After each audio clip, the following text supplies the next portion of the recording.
Hello, this is It's Mental Podcast. Today we have a special guest. He is an occasional comedian and a full-time,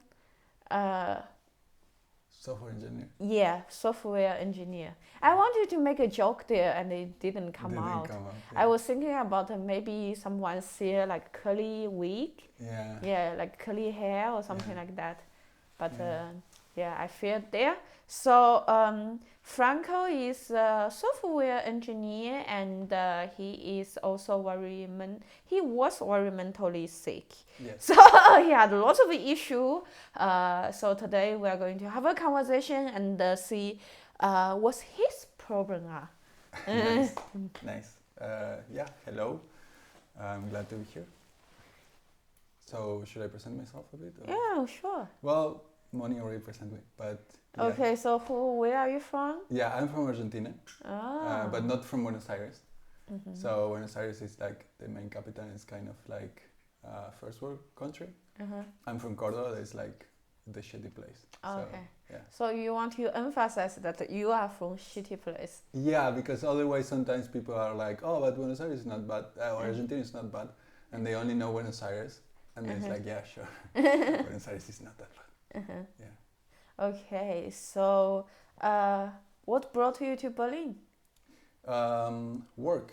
Mm-hmm. So I got the job, and actually I was here before, like I came here in 2016, and but I was here in 2012, and I really liked the city. I don't know why. I think it was fucked up, and I'm a bit fucked up, and I was like, yeah, this is good because I had a chance to go to Amsterdam, but I didn't like Amsterdam when I went. It was too orderly and good decision. Good decision. You were in Amsterdam, right? Yeah. I was a while there, and most of the time I was in Rotterdam. Food-wise, like there's no competitor than Berlin. The price and the quality you get. Yeah, for sure. Yeah. I also think it's very expensive. Back then, for me, it was like crazy expensive because like I had pesos, so that doesn't really work here. So anyway, I chose Berlin, and then it was pretty good. Like I think I really enjoyed it. And now I'm leaving to London, and I will miss Berlin. So for the whole time you are here, were you ever unemployed? No. Never. You failed your Berlin experience badly. I will be unemployed the last month. Oh, okay. Yeah, so I will I had to register and all. So I will feel like a real Berliner for the first time. Oh, yeah. Cool. Enjoy your Arbeitslos time. I will do that. Cool. So what's your problem? My problem. Okay, so I have general anxiety and OCD. So I started having panic attacks when I was 21, and I never stop. Yeah, so basically I still have panic attacks almost, it's not daily, but weekly. But it used to be daily before. When I was going to the office, for example, it was daily. So I would be in a meeting, I would be like, I cannot breathe.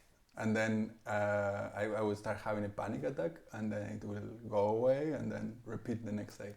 What is panic attack? So a panic attack is basically you feel like you're dying, but it's just panic. It's just like, it's unjustified.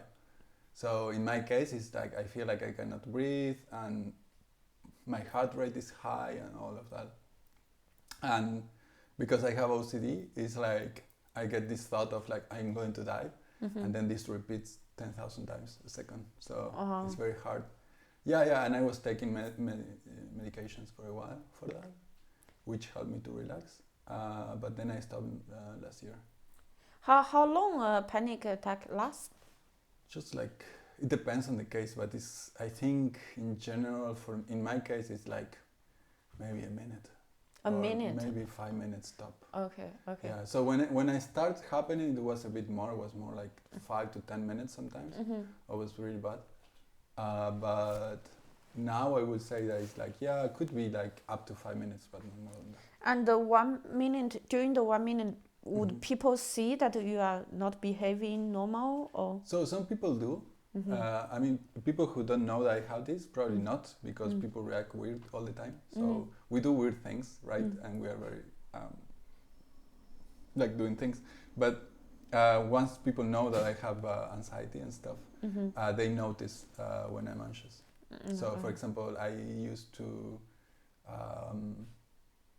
So I have also psoriasis. That is this skin condition, also for stress. And I kind of scratch my skin, or I cannot talk, or I start sweating a lot, like my hands are very sweaty. I look like I cannot get breath. Yeah. And what do you do when you have a panic attack? So at the beginning I panic. No, but like in general, like it depends. Like I used to not know how to manage. Like I used to just be very scared until like eventually your body actually gets tired. So if you don't react to it and you don't know what it is, that was the case in the beginning, your body gets tired. Like it's like run out of energy, and then the panic comes down. That's why I think also like if it's important for me to kind of do physical activity. So I walk with my dogs at least twice a day. You call that physical activity? No, but like at least go to the stores. No, but like your dog is like 1 kilo weight. Yes, I know, but but at least going for walks, removing myself from the same space. So if I stay, for example, in the couch the whole weekend, it's terrible. So I know people who can do that. I cannot do that. I need to move. I need to. Otherwise, I feel trapped.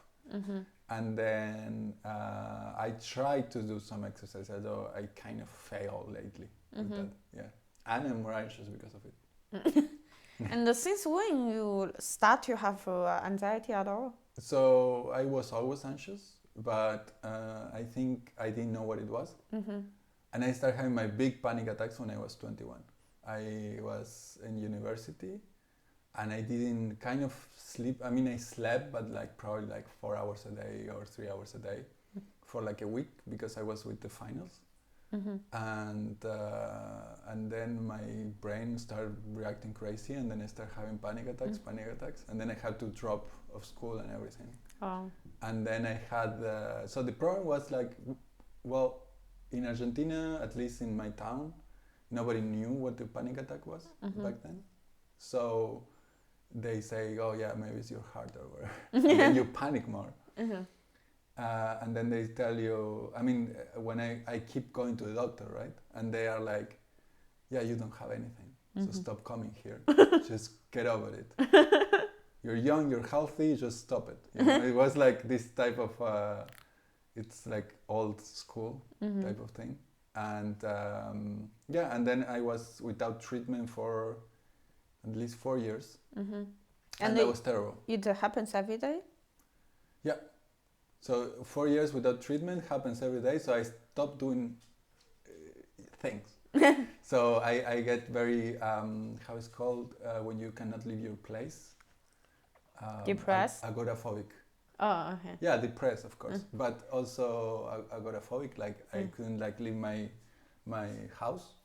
And when I leave my house, I need to be either drunk, which actually works, or with someone like I used to be with my family or my ex or something like this. And then I didn't feel so panicky. But I couldn't go for a walk on my own, for example. Wow. Yeah, it was very bad. And then I started doing treatment, like I started doing therapy. And I got medicated immediately. Oh. Yeah, and then I got antidepressives and clonazepam. In Argentina, clonazepam is very, very on trend, so we all do clonazepam. What's that? Clonazepam is like a drug that calms you down. It's very bad. It's actually bad for your heart and stuff. But sometimes it's good because it really, really calms you down. For me, it's the best thing. If it will not have side effects, I will completely do it every day because it's awesome. Why it's like, is that awesome? Because it's like it removes your physical sensations. So basically, it's like when you are feeling panicky, then if you have clonazepam, you stop feeling that panic, because it's like, first of all, it like also the OCD part starts to be less. So it's like your brain is not thinking that fast, and then and then calms it down basically. So it's pretty And good. how long have you taken it? I started taking it when I was 24, almost 25, and I took it until last year, so 10 years. Wow, what make you to stop? So it's actually bad. So it has side effects. And the other thing is, when you have that, then it's like, because you don't take it in the morning or stuff, it's like you take it in like quote unquote emergencies, right? Oh, okay. So when you're having panic attacks basically, or when you feel anxious. And for you it's every day? For me it's every day, yeah. So I will take it every day, and that will be very bad. And then what you start doing is like I mean, for some people it works, right? So you have to be, I don't want to be like, oh, you shouldn't take drugs, because I think they're good. But I start feeling much better in the last years since I'm here. And then there was no need to take this anymore. So there is another thing that I wanted to say is like, when you have something like these pills in your pocket, then you have this like false feeling of like, oh, I have this and it's like a security. But then you start doing things. So for example, if I go out without my pills, then I couldn't. So I had to go back and take my pills. Wow. And the times where I was without the pills, it was terrible. So you start feeling like you can like fix anxiety by just taking pills. And I think that's not the right thing to do, at least with anxiety. I think you just have to go through panic attacks and just let it be. How did you manage to stop? I did it very progressively. So I was doing therapy. I had a very nice therapist. He was giving me this behavioral therapy, and then he will force me to have panic attacks, basically. Oh, fuck. Yeah, so we will be doing like things like forcing a panic attack is kind of easy. Like if you like just run around and jump and stuff, you will have your heartbeat to go up, and then you will start having a small panic attack or whatever. Like you have different ways to do it, and then we will find the ways where I feel more uncomfortable, and then we will reproduce over and over again until I don't feel more like that. Until I know that, oh, I'm not going to die from this. So I still have, so my body has this thing of like reacting very fast to things. So I start having like a lot of very fast heartbeats. But now it's like, okay, it's going to pass. Yeah. Wow. Do you know that why were you anxious? Yeah, so I think I know. Basically, it's like a mix of things. I think everything is related to how we were raised somehow, and plus genetics, right? So I think I have. So first of all, I have this OCD brain, right? That's like genetics. How did you know? When did you know you have OCD? So I knew when I was. So first was suggested by a teacher when I was like 16. But then I knew about it actually 2 years ago. How come? So this therapy, I was doing therapy, he was seeing at my panic and my thoughts and my stuff, and then he was like, I think like your anxiety is like rooted on your on this OCD thing of like you cannot remove a thought, because I was always talking about like intrusive thoughts.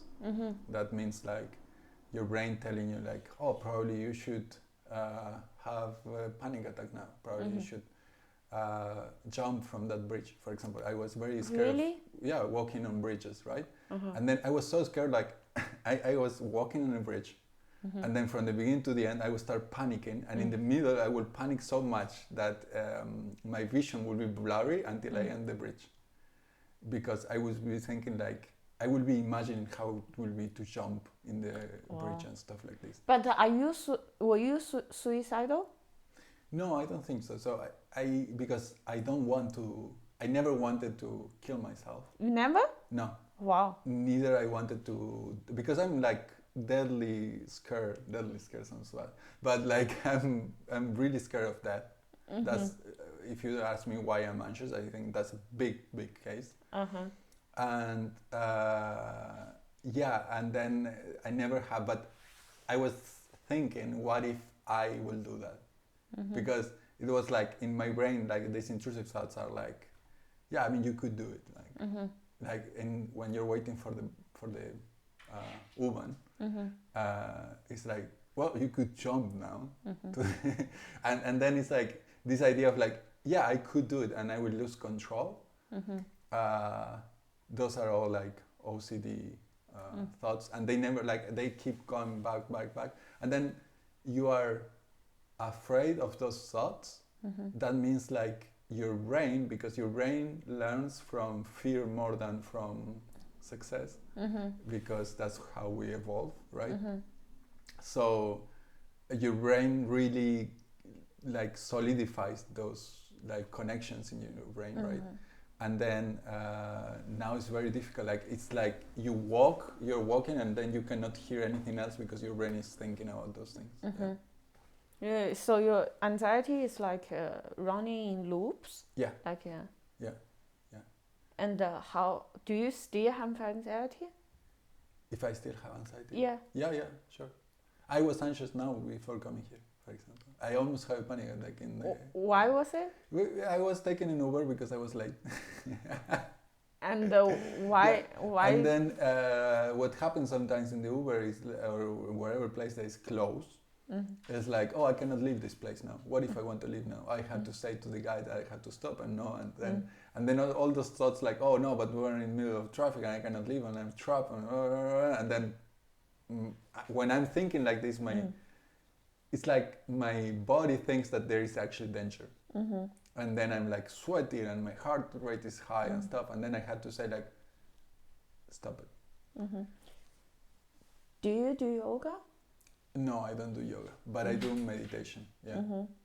Yeah, because I read a book about trauma. They say like lots of trauma actually is like remained in the body. Our body can like remember the emotions, and by doing yoga can release lots of the memories and the tension. Yeah, that's good. Like I think like for me, so I try yoga a few times. I'm not very good. I'm very like not flexible. I'm trying now again to do some exercise, but meditation is for sure. I do it every day. Since when you start to do meditation? I started doing it like 10 years ago. Wow. Yeah, I started doing it because of my first therapist I have. He was very into mindfulness. So I read a lot about mindfulness, and and he told me how to do meditation. And then I started doing it. But then I stopped doing it when I started taking more drugs, because I was feeling good, and then I wasn't feeling like needing to do that. But then what kind of drugs you mean? No, like the legal ones, like antidepressives. Okay. But then, when I came to Berlin, I started again because I started feeling, more anxious, because because the drugs I used to take the clonazepam I used to take in Argentina, here is illegal. So really? Wow. Yeah. So I can take another one that is called lorazepam, but it's not as good, so it's less the effect. So I started feeling more anxious, and also because I was actually going to work every day, which in Argentina I was not doing. I was working freelancer from my house. So I had more, anxiety. I say like panic attacks every day, and then, and then I started doing meditation more often. How do you find did you find joy in your daily life when you have panic attacks every day? Yeah. I think so. Something like right now I miss is going to the office. Like we're working remote for like 2 years, and even though I had these panic attacks and stuff, and now I don't have them that often because I don't face so many things. I still feel joy when I like to do jokes. Like I mean, you know me in the office. I say stupid shit all the time, and I like to talk to other people. I like to go for a beer, all those things. And I think like with the pandemic, I think my mental health was way worse. Really? Yeah. Yeah, I think I had way harder times. Even though I was doing therapy and stuff, and I could stop with the pills and all that, I still think like now doing the things I used to do every day super normally, now it's harder. Like stupid things, like going to a supermarket is hard. Okay. Yeah. So you talk about all these like anxious thoughts. Yeah. Do you share these kind of thoughts with people next to you? Yeah. So in the past I was very ashamed. So this is something like also if somebody else is listening to this and is also suffering with anxiety, I think that when people kind of shame you or are bothered by you having anxiety, it's terrible. I used to have that in the beginning, especially like my friends didn't know what it was, and they were like, "Yeah, man, whatever. Are you faking it? What is this? You know, you're not sick. Like you're not having anything. Like just stop it." And then my ex also used to be annoyed by it, especially in the beginning. And I think it's very bad because then you start being ashamed of it, right? So you're very ashamed. So I wasn't sharing that with anybody. And then I started sharing it because my therapist told me that that was one of the tasks. You know that behavioral therapy, you have like tasks every week. Oh, my therapist didn't do that with me. No? Fine. You don't have any tasks, No. any things to do? No. Well, my therapist used to do that with me, like gamify my life. I think it worked very well. How much is a session for your therapist? It was 100 euros. I can't afford. But this was covered 50% by the health insurance. Really? Oh, Yeah. that's nice. Okay. But only in the beginning. So I had the first, like, I think I have like a year of sessions paid, and the rest I had to pay it on my own. Okay. Yeah. But anyway, like, so one of the tasks was, now you have to go and tell people near to you, and then at work and your friends, like you have anxiety and you have these things sometimes. Okay. And now I just... Then what do you tell them? Well, I tell them sometimes we are just talking, and you know me, I talk too much about myself. And then I just talk about this thing I have. Sometimes I do jokes. Like this is also when my brief moment with comedy. This was part of my act. And then I also sometimes if I have a panic attack in front of them, and they're like, "Are you okay?" I'm like, "Oh no, I'm just having a panic attack." I think like when you say, I feel a bit bad because I think a person I know also have a lot of anxious thoughts, and I shame him a lot because I am like what you think is not true, and it's a mental illness. You should go look for help. But I think there's a difference than telling people, oh, I have anxious thoughts and I cannot control this, and between that and saying the anxious thoughts out and believing it's true and ask people to behave according to the anxious thoughts. Like for example? For example, we had a dinner party during Corona time, and then suddenly the doorbell ring, and we don't know why, and we thought, for me, I thought, oh, probably someone who pressed it wrong.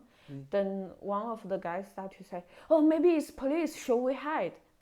And I'm like, dude, like we are like all in this flat, where we can hide? There's no way we can hide. That you like thinking about this doesn't help anything. Like like if they are going to catch us, they will catch us. But I think on one hand I feel I'm insensitive, but on the other hand I think it's also there's a line between like how you communicate your anxious thoughts. Like if you just tell people you have the thoughts and so people can know about it and not to bother you and let you have the thoughts and run through, then you can talk again. Or you are going to just not aware it's anxious thoughts and ask people to okay, now we need to hide. No, but I think it's something different from. So it's how you affect others also, right? So for example, my anxious thoughts are about myself. Okay. So it's not like I will never ask someone to do anything. Oh, okay. So that's more like, I cannot do this and stuff like this. So I think that's a bit different. That sounds more like, I have a lot of friends who cannot handle weed, and they get very, like every time they smoke, they are like, oh my God, they're very paranoid, and then they start saying these things. Oh, it's weird. Like when I smoke weed, I just feel so safe and comfortable and nice. Yeah, I think it's different. Like I sometimes I'm super good, and sometimes I'm like, oh my God, I don't do it anymore. Like for me, it's very hard. And over the years, what are the tools you learned? So basically, the best tool I learned is to shut up my brain. So that's very hard to do. I think that's like a lot of meditation. I think that's breathing exercises, right? So there are several breathing exercises that I follow. And then the other thing is like make fun of me, like something like I was always very joyful in like making jokes about anything that happens to me, but with this I was always like, it's like I shouldn't joke about this, because I was even afraid that joking about it would make it worse. And when I start making fun of it, I feel much better. Like last time I had a panic attack, like a bad one, was like maybe 3 weeks ago, and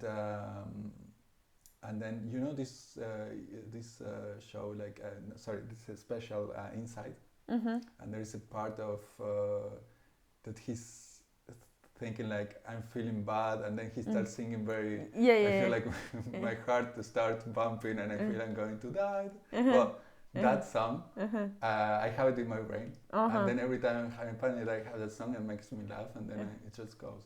Oh, thanks God for comedy. Yes, yes. I think comedy is like, it was also always my safe place. Always, like since I'm a child, I guess.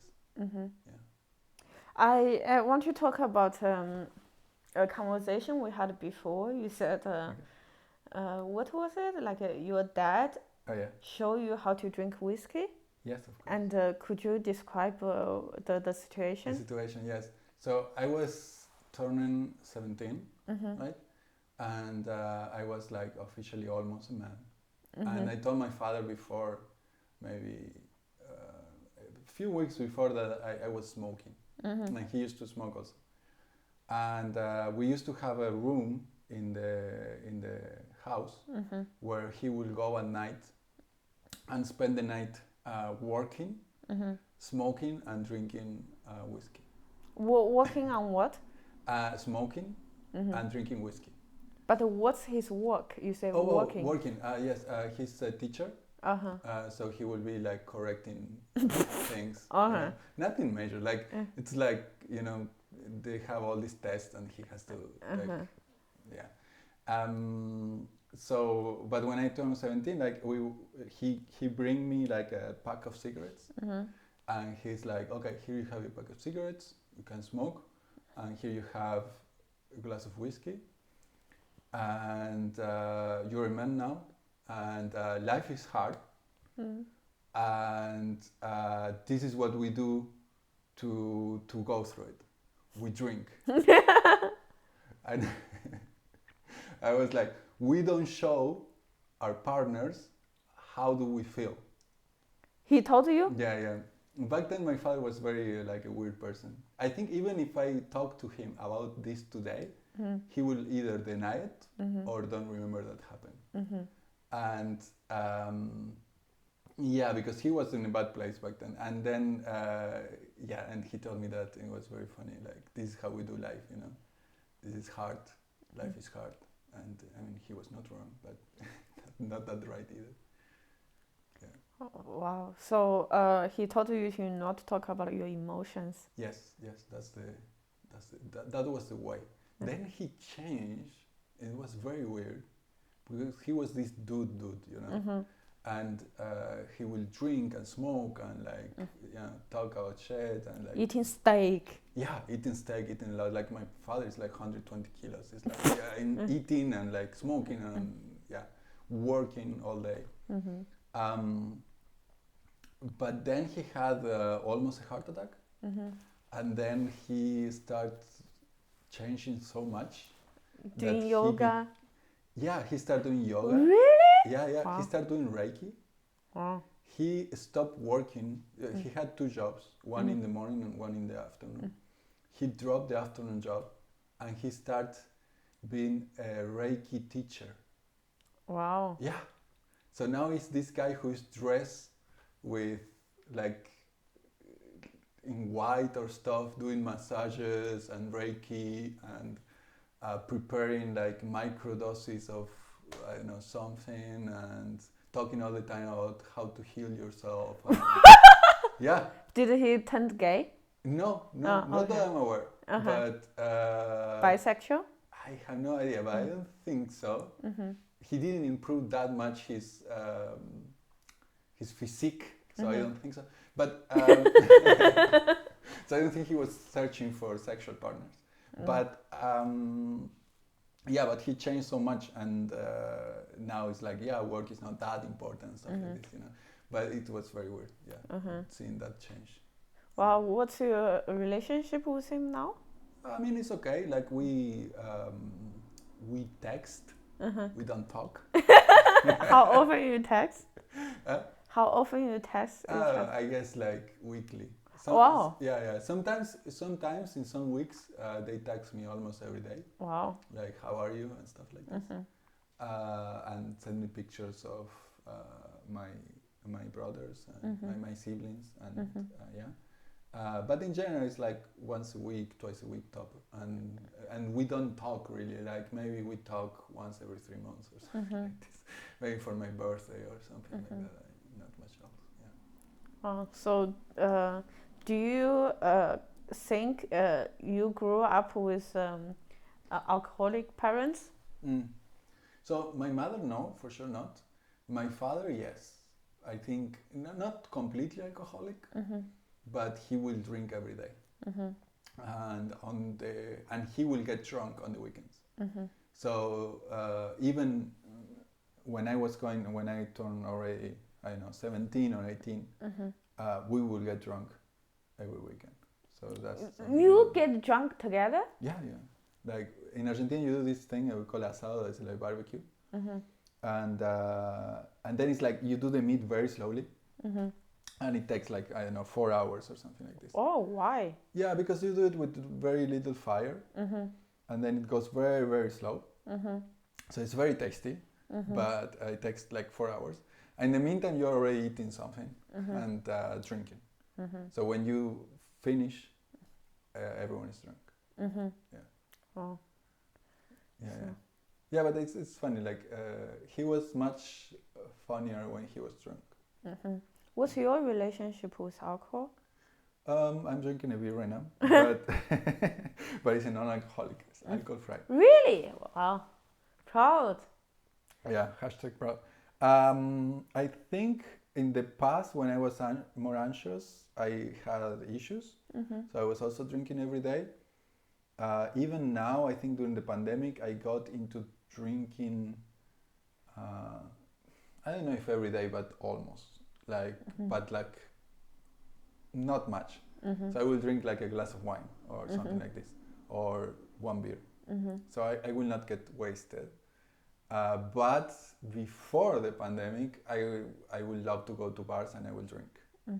I will get a bit wasted on the weekends or stuff like this. Now I'm like stopping to drink, I think. At all? Almost at all. Yeah, I am drinking. I'm replacing beer with this alcohol-free beer. And sometimes I drink like one drink per week or something like this. But yeah, this is something I want to stop doing. Also, I used to smoke. I stopped smoking. Yeah, you say that every time. I know. So I smoke socially now. I smoke like maybe like 1-2 cigarettes or more or less per week. Yeah, but I used to smoke like that per day, so it's fine. So with anxiety, do you think it impacts your relationship with people around you? Yes, definitely. I think the people who are around you need to know how to deal with it somehow. And that means like you have to have people who are more empathetic in some sense. What do you mean? So if the person who is next to you is very self-involved and they see that your panic attack is their problem somehow. So if you are, for example, going to a movie, right? And then you happen to have a panic attack and the person next to you is like, stop it, you're making me look bad. That's you want to get away from that. The rest, no, it's fine. Like the only thing is like people will be worried sometimes, but yeah, and sometimes you will not do certain things maybe because you're too anxious to do it, and then that could maybe lead to like some problems with people around you. And with like the anxious thoughts, does it affect your decisions in life, and does it impact like the how to say partnership you have?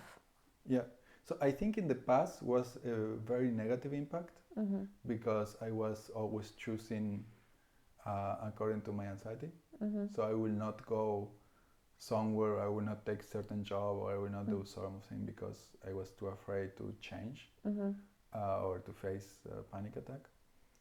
Now I think it's the other way around. I think I have this thing of like, when I feel anxious about something, for me it's like a bit of a good sign of like, this is different, this is going to be challenging, and I have to go through it. Yeah, actually I read this book called Playing Big. It's a book for coaching women. But I think lots of things inside also applies to men. But I think it's funny, speaking of that, I think there are lots of books written by men, and by default it talks from the men's point of view. But no one would say, okay, women shouldn't read it or whatever. Right. But when it's a woman reading a book and and their subjects are mostly women, then men wouldn't want to read a book like that. No. Yeah. Yeah, that's very interesting. I think like masculinity is the fragile thing in the world. Yeah. So men are very scared to be. Yeah. And the men don't understand how like by default like they are the general population, and how much ways women are lost. Yeah. Through this. So this book is called Playing Big. It's a book like she's a woman, she coaches lots of women. And one of the things she talks about is there are two different words to describe fear. And like in this, I don't know from which text. I think it's from some Buddhism text, and she found two different words to describe fear, and one is like scared, and the other one is what you meant, like when you feel this anxious, it's a good thing because you are facing something bigger than you ever experienced, and it's excitement, and it's a good indication. Yeah, and I think like sometimes, so I think a lot of anxious people, when I talk about this topic, they always say the same thing. So when you're anxious, you think you cannot do things, basically, and you're like, oh, if I will not be anxious, I will be able to do this thing. But then it's like you should do it, right? And then you end up doing things sometimes when you just follow that that most people will not do. Like, for example, like doing these comedy shows. I was doing these comedy shows for a while. Yeah, for a while, so many shows. So many shows, so many. No, but like stop. No, I'm joking. Like, it's just annoying. Someone go to open mics twice and call themselves a comedian. I don't call myself a comedian. Okay, cool. So I don't call myself a comedian. I just did it for a few months. I think I did like maybe 20 open mics or something like this. So it was not much, but it was very fun. And then like I heard from people afterwards of saying like, how can you have the courage to do it, right? And I was thinking like, well, if I will not have panic attacks, this will be so easy. And it's actually not. Like sometimes we think like we have this special thing of anxiety, and everyone has anxiety, right? But sometimes it goes a bit overhead in our case. For some reason, I think about this book again, Playing Big. I think there's a very similar concept of it. She talks about lots of women, they feel not confident, and they don't feel they are ready for the challenge, they don't feel they are good enough. And she talks about like lots of like motivational book, coaching books, teaching those women to be confident, then they can do it. And the author Tara Moore, she said actually it's not true. Because she talked with lots of successful women, like the best dancer, the best author, whatever. They all mentioned like every time when they write a book or every time they go to rehearsal room, they think they are fucked it up and they think they are horrible and they are not good. And the conclusion is that the point is not to be confident so you are not fear this self-blame or insecurity, then you can do it. The point is that even you have all those insecurity, those anxiety, you still keep doing it, and that's the point. And if you expect, okay, I will be confident, and if I'm confident enough, the insecurity will go away, then I can do this thing. Then you will never be able to do it because it will never go away. And for no matter whom, for the people who's at the top, they still have it. So you just keep doing it. Yeah, you're right. I think like that's the thing. Like you have this magical idea sometimes that people who are successful are confident and secure and they never fear anything. And it's not like that. Like everyone is insecure. Like I also hear this podcast that is comedy, like Conan O'Brien Needs a Friend. I don't know if you know it. No. You know Conan O'Brien? No. Oh, okay, well, he's like a night host in America. And he had this show, and now he has a podcast. Oh yeah, I know him. Yeah. Yeah, the redhead with the... I realized like he's so funny on TV. Then when you listen to his podcast, you realize he's quite an awkward, like not so attractive guy. No, of course he's not. Yeah. But it's funny that when he talks to other comedians or other people, and they all talk about anxiety and how anxious they are and how, and you say like, how can this person who is like doing movies and stuff be anxious or having panic attacks and stuff? And I think it's very nice that people talk about it because in the past I think nobody wanted to talk, so I think in the past we are all pretending we are perfect. Yeah, and in the past like being like strong was the greatest value. If you see like the biggest characters in the movies and stuff were strong people, you know. And now I think vulnerability is kind of the new strong. Like people are vulnerable and they talk about their emotions and and this is the new sexy, let's say. Not really sexy, but is the new thing that, for example, is in the main characters of movies and stuff. Yeah, I think it's definitely more attractive. You are more human. Like I think this is something I've been thinking about a lot lately. Like in the past, there were lots of internal conversations I have with myself. It's also always, oh, am I good enough? Am I good enough?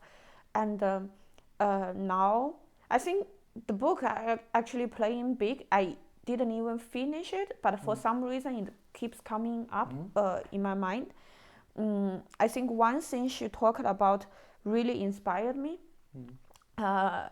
She talks about how to identify your calling. There's a few criteria. For example, like you just feel excited, and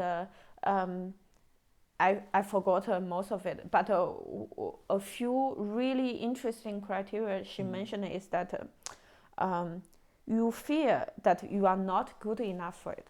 You fear you are not the right person to do it. You fear you don't have the resource to do it. And she says, this is normal. But that's not the reason that because you have all those thoughts, oh, I'm not good enough for it, and I don't have the resource.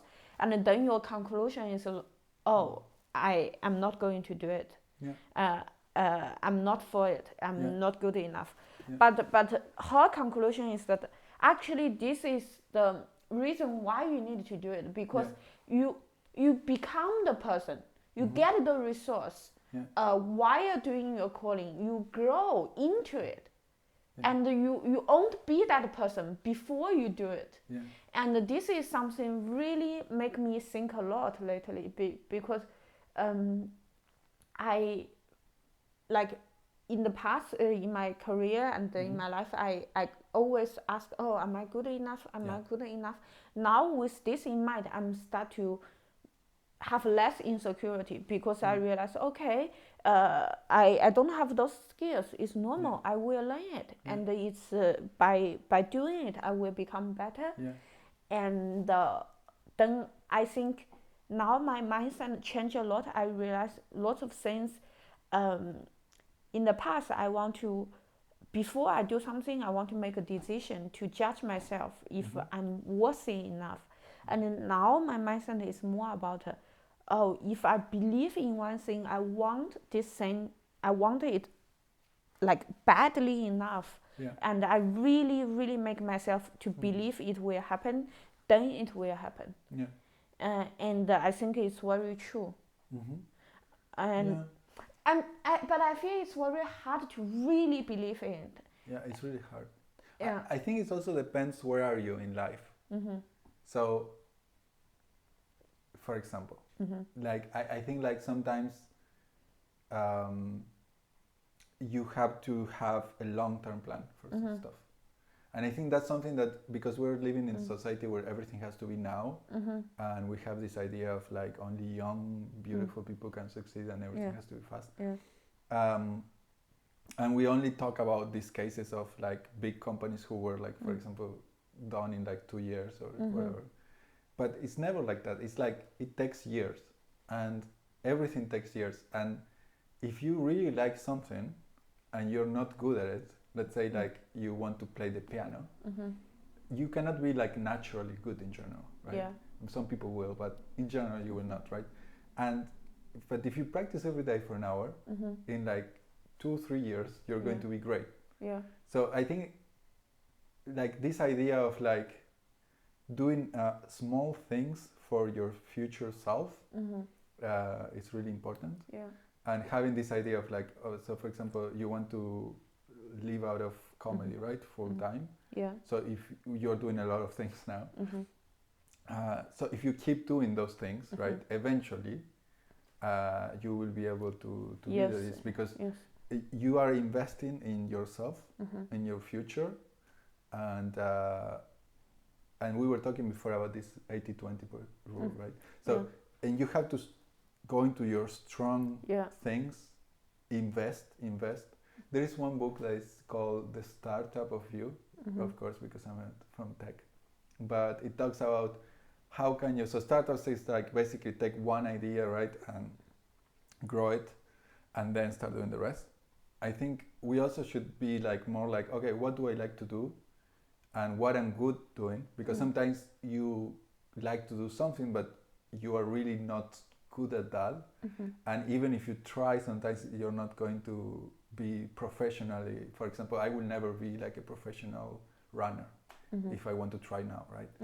But if you see that you're good at something, and like by repeating this thing and you get joy out of doing it, and you want to do it your main thing in life, I think you should try to do small incremental steps until you get to that goal, let's say. Mm-hmm.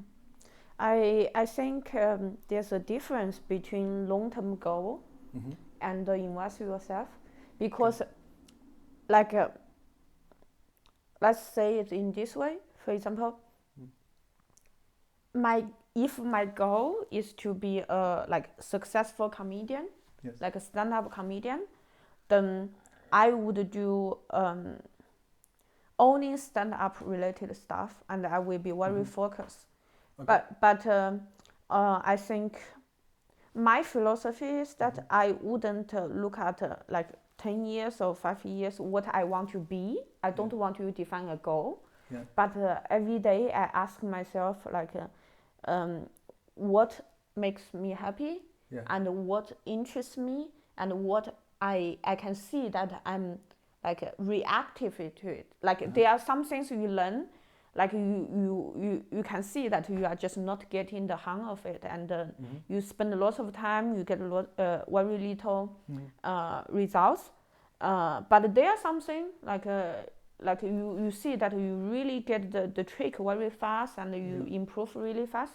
So this combined, like what makes me feel, oh, there's potential in it. So for example, my goal is not to be a stand-up comedian. That's not my goal.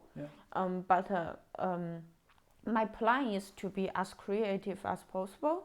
And to every step I do, owning the things really intrinsically motivate me. Of course, in order to do those, I need to do lots of administrative stuff. But you know the main path is that. And to see myself to where I grow, and I don't mind in 5 years I'm not a stand-up comedian. Like for example, now I'm doing my solo show.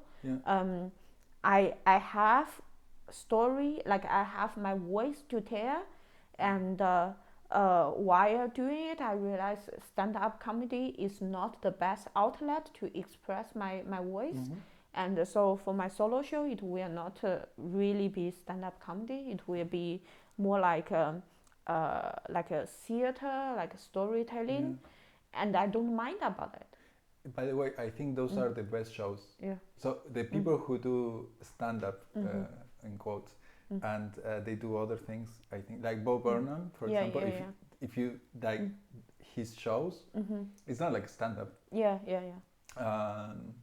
There were several others that I cannot remember because I'm terrible with names. But there is this comedian who did one that he was 3 characters. 3 mics. Yeah, he was so good. And so I think those ones, for me, are much better. Those are my favorite shows compared to... I also recommend you one like by Ricky Reinold, Owning the Truth is Funny. Okay. You remember? The guy, he was doing like a one-man show, about his past. That one, like, this is the kind of show like really, really inspire me, and I want to tell something authentic. But that's also nice. Like sometimes also I think like sometimes you have these long-term goals, but I think another thing that you have to learn is like those things change. And so right now you say like, okay, I was thinking in stand-up comedian before, and now you think more in creative. I'm a creative person who is going to create content. And maybe, who knows what is going to be there in the future, and maybe you find your platform and your stuff that is much greater than a stand-up what I mean is that the goal, I think when setting the goal, it shouldn't be too limit, like you shouldn't like expect where you are going to land. Instead you should be like open-minded to really focus on the journey, focus on enrich yourself, to improve yourself, to be as open like as possible, and to really find your direction. And at the end you might not to reach to the destiny like you planned, but that's fine. And so that's what I meant. I also like, so there is this concept that of flow. You feel on flow, and you feel like the day goes fast. And I feel like if you can find the activity that takes you to this flow, then you should try to do it because it's great. Franco, we used to work together. And before I quit the job, I intensively talk with you a lot. You saw how I was, I was miserable, I was crying, I told you I stare at the screen many hours per day. And I think leaving that job and making a decision that I'm done with this. I'm done with corporates, and I'm not built for it. It's not for me. I had 10 years of education about it, but that's fine. I'm leaving it. It's the best choice I ever had. 100%. Since then, since I really left the company, every day, it's been more than a month now. I never feel so much in flow before. I'm almost every day. I'm many hours in flow, and it never happened before. And I feel time flows so fast, and I know what I'm going to do, and I feel joy in everyday life. I don't. In the past, at work, I feel joy when I get a promotion. I get joy when I deliver some results. But now I feel joy by doing it, and this is amazing. Yeah, I think sometimes when you work on these big companies or stuff, they manufacture flow sometimes by giving you these things like a promotion or stuff like this. But those are things that are going to make you happy for a few hours, and then that's it, right? So I think it's good to change. I have changed. Right now I'm leaving my job after almost 5 years, and inside the same company, let's say I changed twice. So I cannot be in a team or something for more than 3 years. Drives me crazy because I lost this sense of joy and new and when something gets boring, it's terrible. And I do enjoy my work, and I can get some flow. But when I start not having it, and when every day starts to be boring, I know that I need to change. I also know that I'm pretty lucky in the sense of I can change very fast and stuff. And I know that this is also we're now in Germany, but I know it's pretty different in Argentina and I guess in China, right? It's different. Some people cannot afford to do those things, unfortunately, and that sucks. But if you're lucky enough to be able to do it, then you should do it. It's amazing. And for me, today, actually in the morning, I was thinking, now I'm working for myself. Working is a big word. I'm not getting paid, but I'm only focused on what makes sense and to really do stuff, being creative. But when I was working at a company, there's so much mental energy spent on how my colleague perceive me. Are they going to write good stuff about me? Am I going to get promotion? If I work a lot, if I don't get a promotion, I get pissed. And all kinds of stuff. But now I don't have this kind of I don't need to spend mental capacity on that anymore, because I know I just keep working on my stuff, and I'll get better, and eventually money will come. And even if I don't earn that much money, it's fine too, because I enjoy what I'm doing. And I don't get angry, I don't get pissed anymore. One thing that for me is important is some people say that job is not, so your work is not important, and you should just go and do your work and then have your hobby. But working is the thing that you're going to do more in your life after sleeping. So it's you need to do something that you don't hate. So it doesn't have something that you absolutely love, let's say. I'm not being super idealistic, let's say, because even in things that you like to do, there will be parts that will suck, right? But at least you have to be not miserable. Yeah, I think that this is something I really learned, and I think it sounds like how do you call it? Like I don't know the word. Like everyone should know it. Like this is common sense. It sounds like common sense, but for people from our countries, it's really not a common sense. No, it's not. And I also feel like not even from our countries, right? From if you think America, it's also like very hustle culture of like working. I feel like this should be the things that they should teach you in school. Yeah. In school, instead of teaching you like math and stuff, they should, right? But in like lower things, they shouldn't teach you to memorize shit anymore because who cares? Yeah, like it's so stupid, the education system. Like why I need to remember things? Like I cannot remember shit, but it doesn't matter. It doesn't matter. Like what the fuck do I want to know about a river name in like Argentina? I don't care. I never could keep those things in my head because like I feel like the important thing is like to be able to think on your own. So this like critical thinking. I think the education system is not aiming to produce leaders, creatives. No. Yeah, they are aiming to produce the mass who cannot think and being but exploited. Then it's like, another thing is like mental health, for example. It should be taught in school. Like they should teach you what is anxiety, what is depression. So you know the red flags because we think that sometimes. So for example, there are so many teenage suicides and stuff like this, and I think a lot of times people don't know the other person, right? So they feel like shit. Oh, can you talk about the meat industry and the education system in Argentina? You told me once. Yes, that's very weird. Okay, so the meat industry in Argentina is huge, especially outside of in the villages and stuff. And the education system they kind of teach you very badly about it. So you see it like something that is there and it cannot change, and it's the way we do things. And when I was a kid, I went to this farm, and they show us like a happy thing how our meat was produced, and they take us to this farm where there will be like cows.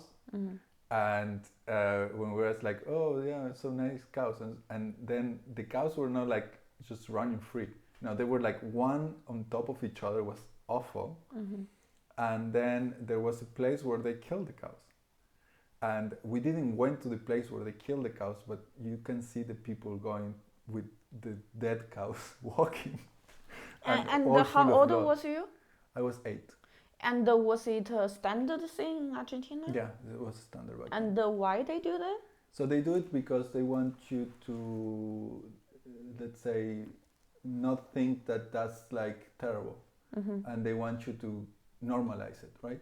So when you're a kid, you normalize things, right? So people who are religious, they normalize the existence of God. People who are like in a political system, they normalize that you have to, you know, be loyal to your country.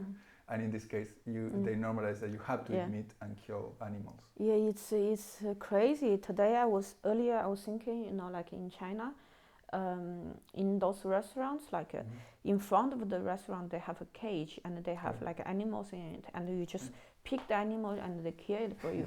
And I like growing up like that, I just never questioned it. It looks normal, and now thinking back, like, wow, like you ask people just kill a life in front of you, and you feel normal, like, and now I have dogs, like they all have different personality, and they are smart, they are intelligent. How can you just say because I want to eat, so kill this creature, this life?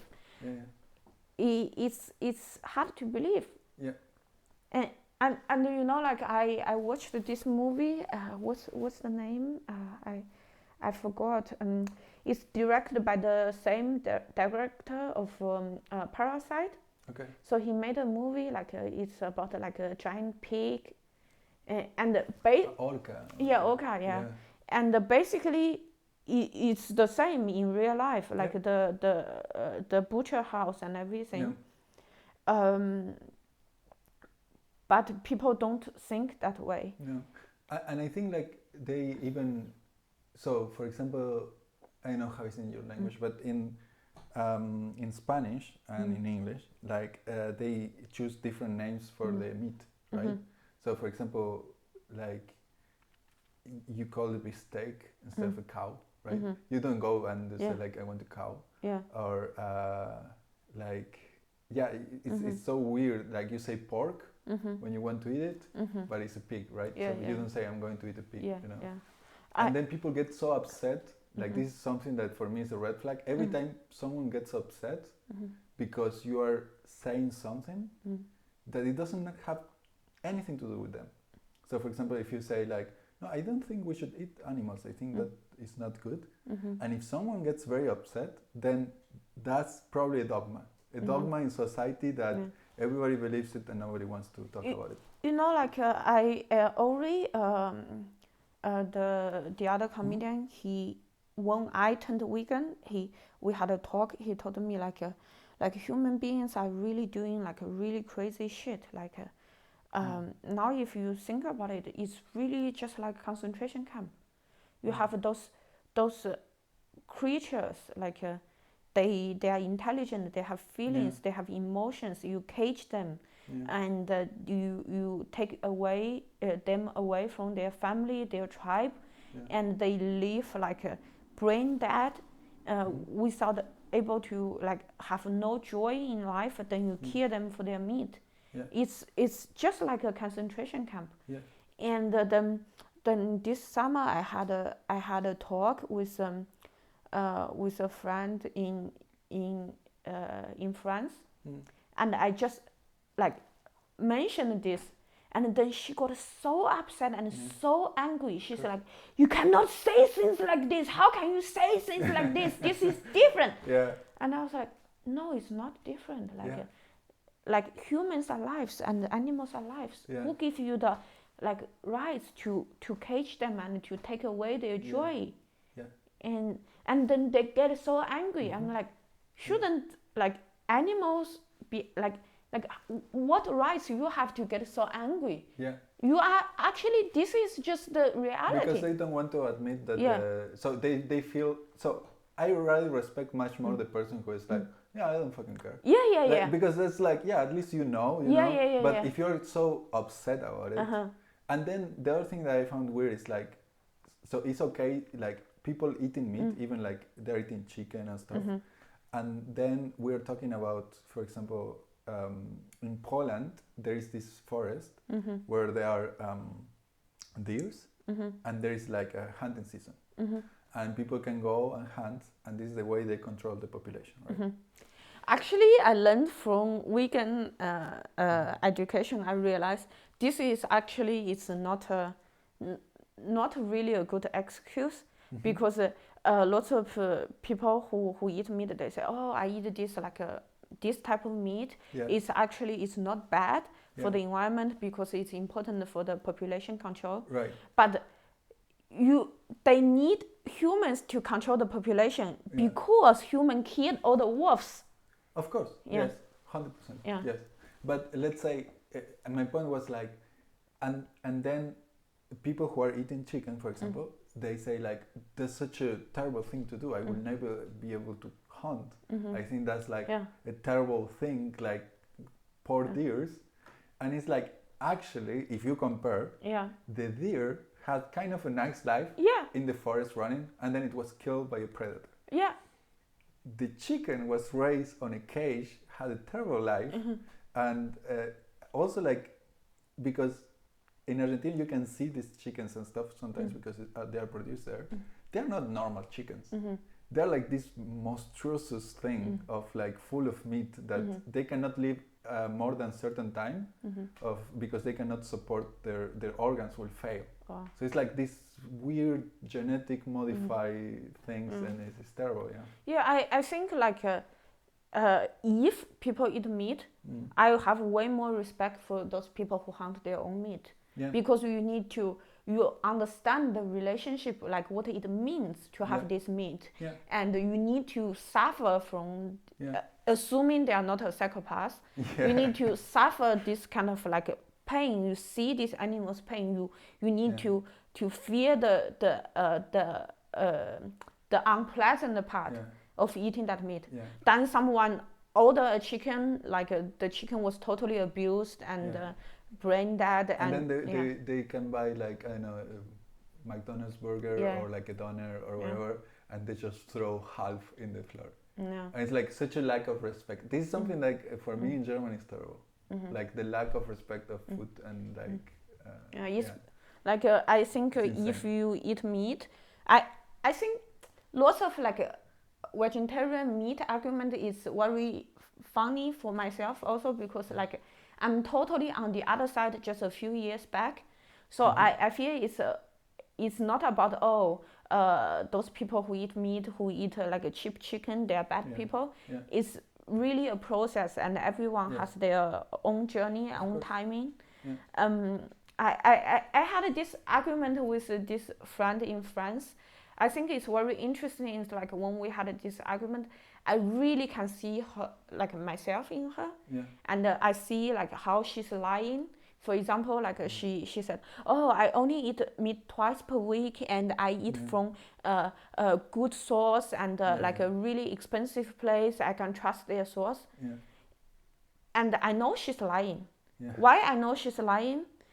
Because after we had the argument, 20 minutes later, she ate like tons of sausage from supermarket. How there's no chance you can trace the source. For sure. So I feel like I don't think this is a sign this person is dishonest, because I think if I was in that situation like 2 years ago, I would also lie. I think it's also very difficult for people to go. We're talking about vegan or vegetarian. No? It's weird, but I think it's very difficult for people to go there, because then, if in the society it's not common. So in Argentina it's extremely hard. I was not vegetarian until I came here, and then when I started exploring this, for example, my ex was very mad, because it was like she felt like I was limiting her in this, or I was judging her, and I was not saying anything. I was not saying like you shouldn't eat meat or whatever. I was like, I will not eat meat. Right? And I don't know. It's like with everything. I think there is also a lot of topics that people don't like to talk about. I think the society is changing. Like people will change. Like to be honest, I was one of those people. I remember like 3-4 years ago, I started dating a guy. He's vegetarian. And I remember calling my mom. I said, "Oh, this guy is really nice, but he's a vegetarian, so I don't know if it can work out." That's so annoying. So, like arguing with the people who eat meat is really, really interesting, because I'm totally one of them. And all the arguments they have, I used to have. So I think it's just somehow I think it's just we are not open. We don't want to see the reality. But one day, if somehow they are open to see the reality, they will change. And they will all have their own timing. You cannot force them. And they are doing this doesn't mean they are bad people. But that's why I think like there has to be like investment from the government. So meat should be very expensive. So I think like meat should be quite expensive, and other source of protein, because I know that people say like, but what about like, people with lower resources? I know. So I think before making meat more expensive, we should have the other type of protein very cheap. Like they are trying to do this lab growth meat. I don't know what that's going to be about, but I was trying this Beyond Meat. It's great. It's great. I was trying these burgers, and I was like, oh my god, this is like a real burger. And now what I want to do, I want to invite people and do those burgers, and they also have sausages. And then I will say like, and then see how they react. Have you tried the chicken nuggets? Oh yeah, that's great. Amazing. I eat it every week. And the mincemeat. I like to do tacos. And I was like, oh my god, it's like so good. Like the chicken nuggets is way better than real chicken nuggets. But I think the governments have to go into that direction instead of the direction that sometimes are going. that is like, you cannot call it a burger because it's not a burger. It has to be from meat. If it's a burger, oh come on. Oh, fuck that. Yeah. Anyway, we are talking from anxiety to meat eating. You know, it's funny. Actually, I was listening to this podcast called "Take Your Peers." It's a podcast by another comedian in New York, and he was talking about he is vegan because it's like a research showed it's good for mental health, and that was like 4 months, maybe 6 months ago, and I was like, you become vegan? So it's really interesting, and now like I'm vegan, so I become the type of people I hate. Yeah, that's very nice. Yeah. So at the end of the podcast, do you have something to share, like your best tips and tricks? Yeah, sure. So first of all, I think go to therapy. Also try to find behavioral therapy. I think like for anxiety especially, I'm talking only for anxiety, it's very important to do things instead of like just talking. I think that's very important. Do meditation and try to do some sports. I think those things are very important. Yeah. And if someone who's really in bad shape now, do you have something like a motivational or some stuff to say to them? So I think things always get better if you keep living your life, and it's more worth to have experiences, even if you feel like you're dying. You're not going to die. Nobody ever died from a panic attack. And so just go and try to live your life. Yeah. Okay, cool, amazing. So thank you for listening, and I hope you stay safe, stay alive. And now it's time for our vegetarian dinner. Yeah. Bye-bye. Bye.